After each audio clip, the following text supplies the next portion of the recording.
இன்றைய புனிதர் மே 11 புனித லாகுனி இக்னேஷியஸ் கப்புச்சின் சகோதரர். பிறப்பு 1701 சாட்டினியன், இத்தாலி. இறப்பு 1785 சாட்டினியன், இத்தாலி. புனிதர் பட்டம் அக்டோபர் 21, 1952 திருத்தந்தை 12ஆம் பயஸ். இவர் இளமையாக இருக்கும்போதே தனது தந்தைக்கும் மாமாவிற்கும் வயலில் வேலை செய்வதற்கு உதவி செய்து வந்தார். தனது 18ஆம் வயதில் நோயால் தாக்கப்பட்டு மிகவும் வேதனை அடைந்தார். அப்போது தன் நோய் குணமானால் தான் ஒரு துறவியாகிறேன் என்று இறைவனிடம் சத்தியம் செய்து குணம் பெற வேண்டி தொடர்ந்து ஜெபித்தார். இவரின் மன்றாட்டை இறைவன் கேட்டதால் 2 ஆண்டுகள் கழித்து பூரண குணமடைந்தார். குணமடைந்தவுடன் இவர் இறைவனிடம் செய்த சத்தியத்தை மறந்துவிட்டார். அதன் பிறகு ஒரு நாள் குதிரைகள் சவாரி செய்தார். அப்போது குதிரையின் மீதிருந்து வழுக்கி கீழே விழுந்ததின் பலமாக அடிபட்டார். அப்போதுதான் அவர் இறைவனிடம் செய்த சத்தியத்தை மீண்டும் நினைவு கூர்ந்தார்.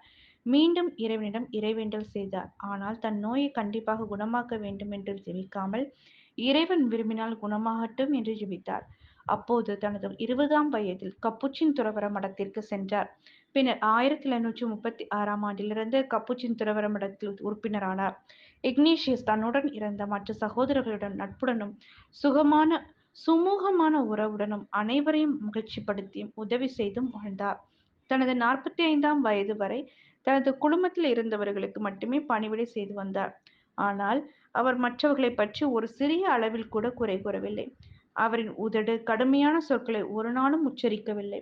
அவருக்கு வேலைப்பளு அதிகமான போது கூட மற்றவர்களிடம் அதை ஒப்படைக்காமல் புன்முறுவலுடன் செய்து முடிப்பார்.